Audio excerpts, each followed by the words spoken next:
Helen Zia is an award-winning journalist and scholar who has covered Asian American communities and social and political movements for decades.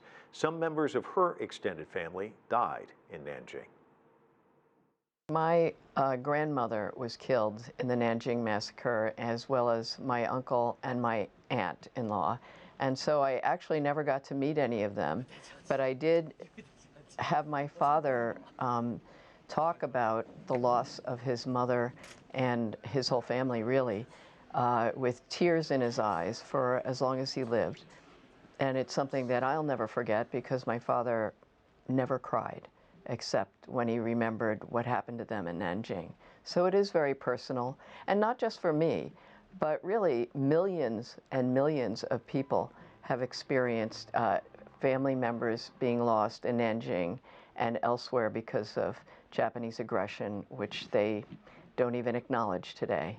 It really comes down to one word, acknowledgement. And we've seen that from Germany after the Second World War about the Holocaust. And one of the biggest issues I hear from people in China is that Japan still hasn't really addressed what happened in Nanjing, the atrocities. How important is that acknowledgement when it comes to just healing? Well, everything in healing begins with acknowledgement. And I'm glad you brought up Germany, because here we have a tale of two countries that were aggressors in a terrible world war, and Germany has made incredible efforts to not only acknowledge, but to really kind of seek some kind of healing with the people who were victimized, and also to educate of their new generations of German citizens about hate speech, the use of trying to scapegoat one group and target them for violence, and they have strict laws against that kind of thing. Whereas Japan, on the other hand,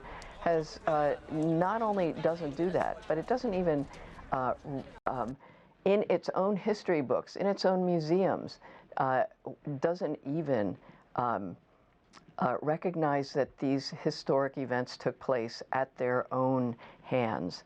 When somebody, does something awful and really egregious, and then pretends it didn't happen, and not only that, continues to say, well, it was your own fault, or these comfort women who were put into sex trafficking by the Japanese government, that they were just sex workers, and they chose to do this. Now, that is not only against all notions of healing and acknowledgement, but it's actually going the other way, which is to further harm and antagonize and injure the very people who were victims to begin with. So they're actually going backwards, and that's really unfortunate at a time of global, a lot of fragile global relations. So it's not only important to the people who suffered directly, but it's really important to the world and what direction we go in. Prime Minister Abe has even visited the Yasukuni Shrine, which honors World War II war dead, including war criminals. How much pain does that cause, and where does that fit with this acknowledgement issues that we just talked about? I mean, I think what Prime Minister Abe is doing is actually celebrating the terrible atrocities that happened by his actions. There's no place for that in a peaceful world, and that's really leading not only Japan down the wrong direction, but the whole world. It's very disappointing and shocking.